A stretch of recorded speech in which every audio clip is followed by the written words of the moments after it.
right, let's talk a little bit of college football here.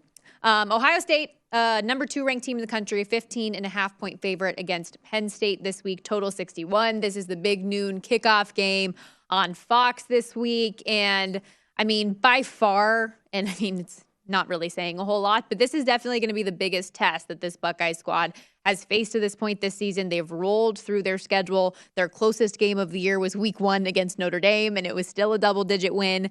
Nittany Lions, similarly, haven't played anybody with the exception of Michigan, which we saw them get boat raced, and the Wolverines had 2 running backs that went over 160 yards on them. So if there's one thing we know, it's that Penn State can get ran on. And the Buckeyes, though, don't have that kind of run game. Penn State, the environment's going to be great. It's not a whiteout, though, which is kind of bizarre to me that they did the whiteout against Minnesota instead of saving it for Ohio State. Why can't you do a whiteout more than once? Is it because they buy all the T-shirts and you can't, you just don't want to split the expense? But Is it the expense? You knew this game was on your schedule. You want... Couldn't you get a sponsor for something like that, too? Who that sponsor all the shirts that you, sit on the seats and all things like that? Get on that. Seriously, Penn State. I do think that's a shame. But what do we think about the spread here, 15.5? So I like Penn State plus the points in here. And, maybe I'm crazy, but Ohio State has been a little bit slower starting offensively. What's that? There is that. What about? You go, maybe I'm crazy. There is that. Okay. Yes. I hate you. You're the worst. I am well aware that they are averaging just shy of 50 points per game, and the offense is insane. But they have been a little bit slower starting, and so maybe if Penn State can just be involved and keep their offense a little bit at bay here early, because their defense is one of the best in the conference. When it comes to red zone defense, they're 11th in the country in red zone scoring allowed. They're allowing just 19 points per game. So like I said, one of the best defenses in the Pac-10. I mean, in the Big Ten. God, Pac-10, where am I? Okay. But that's one of those things where I don't think that Ohio State's on upset alert by any means. The big spread certainly indicates that. I know a lot of people out there at State College want to believe that this could be a good opportunity for them to show who they are at home. But Penn State can't score a whole lot offensively. Sean Clifford can only do so much, and that running back tandem can only do so much.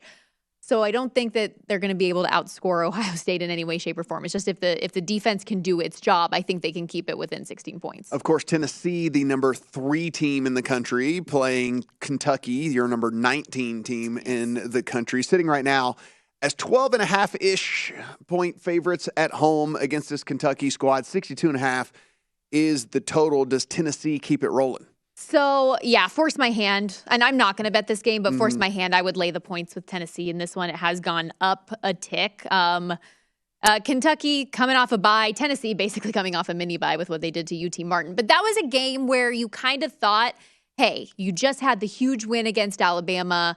Seems like you could probably come out sluggish against an FCS opponent that you don't care about. And they didn't do that. They put the hammer down. And so I think this Tennessee team is just built a little bit different. They are wired, fiery. They are on a mission. They want to get there to the college football playoff and win a national championship. I just feel like they have a different fire this year. Will Levis is going to play in this one for Kentucky. Tavion Robinson missed last game, but is on the depth chart this week. So Levis should get his best wide receiver back. Chris Rodriguez has been the bell cow on the ground since returning. And Tennessee has given up a lot of yards, but where I think that their defense is going to cause them problems is that they can get to the quarterback, and Kentucky's offensive line hasn't done a good job of protecting him this year. So if Hendon Hooker keeps doing what he's doing offensively, which is a show and which is a lot of fun to watch, and their defense can get to Will Levis, I think they can cover this number. Massive spread in this rivalry game. Michigan hosting Michigan State. Of course, Michigan, perfect 7-0 record. Michigan State, one game under 500 here, sitting at 3-4, 1-3 in the Big Ten. 23 is what we are looking at with a total of 55. So yes, more than 3 touchdowns in this one. Monster favorites. And obviously it's an important game for Michigan. And when you look at the series history when this game, I didn't even realize this until I was kind of just going through schedules.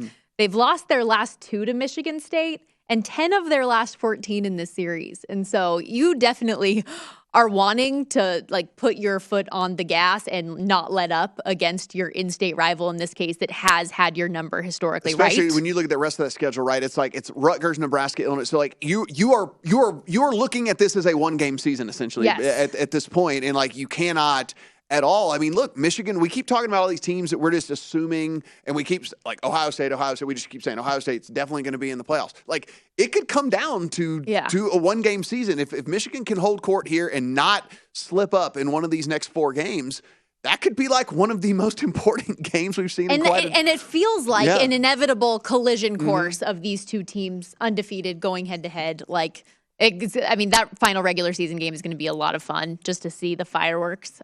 Michigan plus 190, yes, to make the playoff. Ohio State minus 650. So, again, we are just over a week away from that first set of college football playoff rankings. We're just floating it, just saying. Just saying.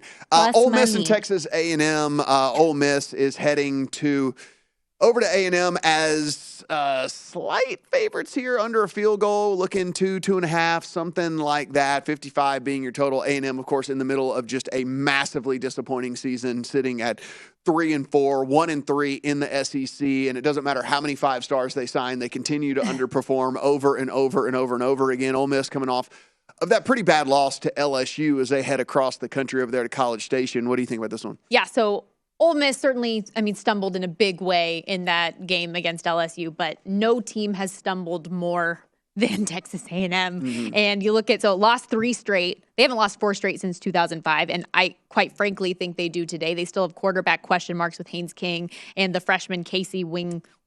I don't know. Let's not even go back and look at season previews as well, where this was everyone's sleeper team and the darling team. Oh, and that game in October against Alabama was going to be the showdown. Seriously, all of it. It was every season preview it was A&M, and here they are. They're not even above 500. But so as if there wasn't enough wrong with this program, now we get the news about 3 of those prime 4- and 5-star players that came in this number 1 consensus recruiting class, suspended indefinitely because of, I saw the report that said that they were smoking weed in the locker room. Yeah, just said locker room shenanigans or something. It's locker room incident is what it is. But a lot of the leaked information has been that they were, I guess, reportedly smoking weed in the locker room. So there's something majorly off about this team. Seems like the worst place. I just don't know.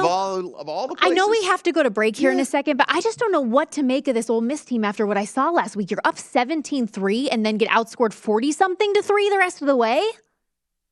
Which is why they're only a 2-point favorite here so that's in this game. That'd be a stay away for me this week. Yeah. I have more faith in Ole Miss than I do Texas A&M, certainly, but I don't know if I'm going to be putting a big money bet on it. If I do, it'll be a sprinkle like yours on Malik Willis. I like it.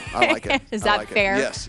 Yeah, I think there will be some fun football this week. Also, make sure to check out ESPN2 coming up on Saturday morning. USF at Houston, where your girl will be on the sidelines. I was told I have to promote these I love it. Visit VSiN.com to get current odds. Listen for free. Find showtimes and download VSiN sports betting podcasts.